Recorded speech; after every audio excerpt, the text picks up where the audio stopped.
नमस्कार दुनिया हालचाल को स्वागत करुछि मु संजय। आसंतु नजर पकाइबा वर्तमान मुख्य खबर उपरे। बालेश्वर जिला बस्ता थाना अंचल यात्रीवाही बस पछपटु धक्का देला मका बोझे ट्रक।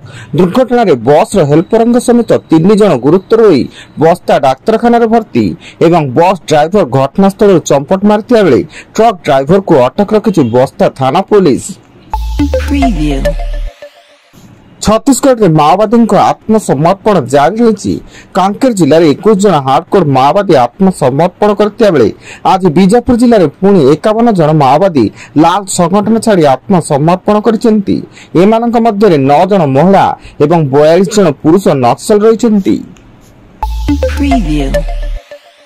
मयूरभंज जिला करंजिया बनखंड ठाकुरमुंडा रेंज कालिया जियाणी गाँ निकट संरक्षित जंगल रे देखा मिली महाबल बाघ।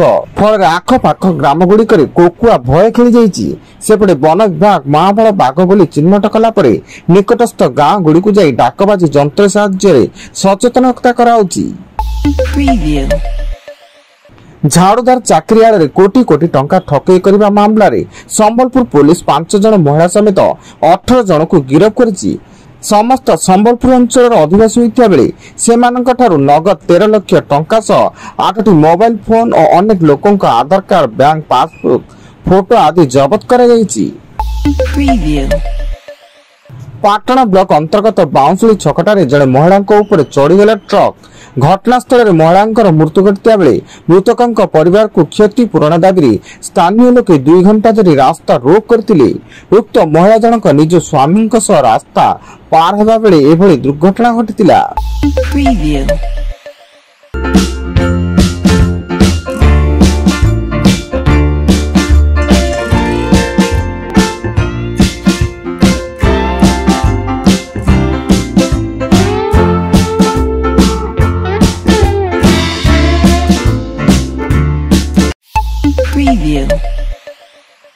बात्या मोन्था प्रभाव पे राज्य रे किछि दिन धरी वर्षा होबार संभावना रहिता बेले जिल्लार गोटिए किंबा 2टी स्थान रे बिजुली और घड़घड़ी सह वर्षा होबार संभावना रहिछि। एने आज राज्यर समस्त जिला पई येलो वार्निंग जारी करिछि पाणीपाग विभाग। मालकानगिरी जिला अंतर्गत कालीमेला बालीमेला और चित्रकोंडा अंचल पुलिस 16 क्विंटाल 60 केजी ओजन गंजेई जबत करने सह एथिरे संपुक्त 3 अभियुक्तों को गिरफ्त करिछि एवं समस्त अभियुक्त उत्तर प्रदेश बोली सूचना। केन्दुझर जिला चंपुआ रेंज अंचल में महुमाछी आक्रमण में जड़े व्यक्ति मृत्यु घटता बेले अन्य 2 जन गुरुतर होई चंपुआ मेडिकल रे भर्ती। मृतक रामचंद्रपुर निराश मुंडा होता बेले समस्त छेली चराइबा जाई महुमाछी आक्रमण शिकार होइतिले।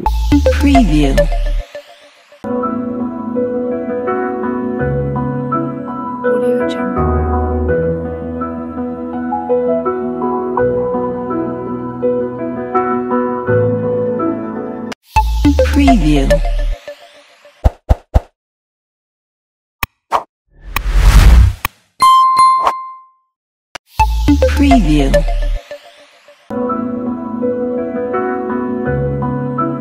Audio Jungle.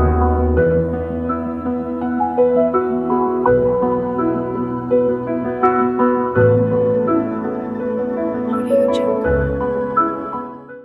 Preview. Bargarh Gandhi छकरे कार काच भांगी 20 लाख टंका लुट कले दुर्बृत्त। एने अभियोगकारी थाना रे अभियोग करता बेले पुलिस घटनास्थल रे पहुंची छानबीन जारी रखिछि। एवं राज्य रे आसंता नवेम्बर 1 रु तहसील ऑफिस रे जमी किणा बिका हेबो एवं मुख्यमंत्री मोहन चरण माझी यार शुभारंभ करिवे। प्रथमे राज्य रे 84 टी तहसील ऑफिस रे जमी किणा बिका आरंभ हेबाकु थिया बेले डिसेंबर रे बाकी 273 टी तहसील ऑफिस रे एही सेवा आरंभ हेबो। एनी सूचना दैचंती राजस्व मंत्री सुरेश पुजारी। वर्तमान पई एतिकी अधिक न्यूज अपडेट्स पई विजिट करंतु आम वेबसाइट www.duniyahalchal.in। धन्यवाद।